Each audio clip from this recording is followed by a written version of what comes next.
معصوم نائب امام نہیں ہو سکتا. کہتے ہیں نا غیر معصوم نائب امام نہیں ہو سکتا. اول تو یہ کوئی عقلی اور منطقی دلیل ہے نہیں.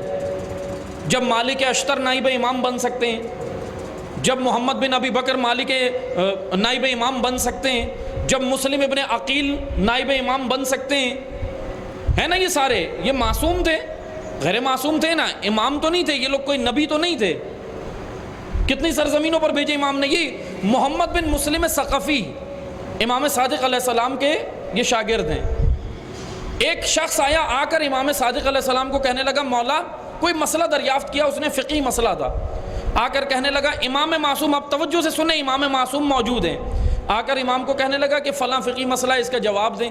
امام نے جانتے ہیں کیا کیا, امام معصوم تو خود موجود تھے, کہہ دیتے کہ یہ مسئلہ ایسے فلاں ایسے کر لو, لیکن امام نے کیا جواب دیا, امام نے اس کو تنبیہ کی اور ڈانٹا کہ سن, یہ مسئلہ تو محمد بن مسلم ثقفی سے کیوں نہیں پوچھتا, تم لوگ رجوع کیوں نہیں کرتے.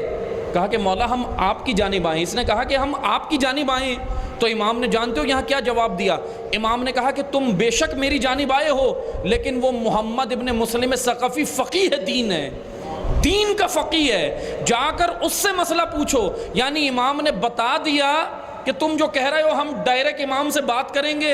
امام معصوم خود موجود تھے اور کہا کہ تسلسل سے آؤ. تسلسل کیا ہے کہ امام نے جو فقی مقرر کیے, امام نے جو نائب مقرر کیے, ان کے ذریعے سے آؤ. ڈائریکٹ آئے, امام نے ان کو قبول نہیں کیا. یہ کہتے کیا ہیں, ہم غیر معصوم کو نہیں مانتے. آپ توجہ کریں, اول تو یہ منطقی دلیل ہے ہی نہیں کہ غیر معصوم نائب امام نہیں ہو سکتا.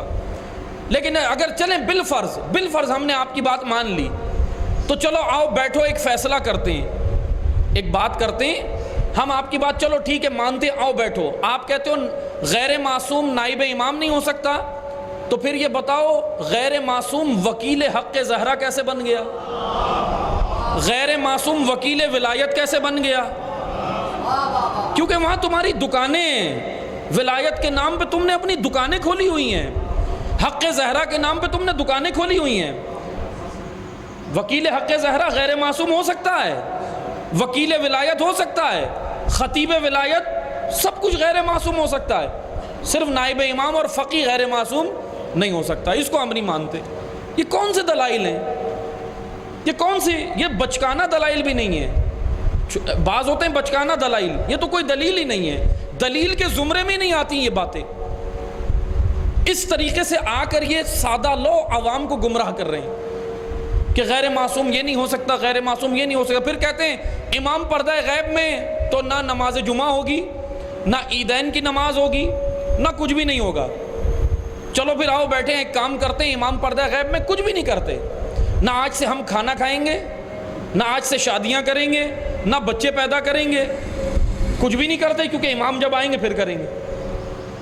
یہ کون سے دلائل ہیں کہ امام پردہ غیب میں ہے تو نماز بھی اٹھ گئی, امام پردہ غیب میں گئے تو دین ہی اٹھ گیا, معاذ اللہ. ایسا نہیں ہے. یہ گمراہ کن عقائد یہی لے کر آئے ہیں. اور حتیٰ کہ یہ تو صرف یہ ان کی سیڑھی ہے لوگوں کو بلانے کی, لیکن اصل ان کا ہدف یہ ہے کہ یہ غالی بھی نہیں ہے, یہ نصیری بھی نہیں ہے. کیونکہ غالی بھی غلو کرتا ہے اور نصیری ایک عقیدہ رکھتا ہے کہ معاذ اللہ علی کو اللہ کہتا ہے, معاذ اللہ. نصیری کا یہ عقیدہ ہے نا, لیکن یہ تو نصیری بھی نہیں ہے, غالی بھی نہیں ہے, یہ دجالی ہیں.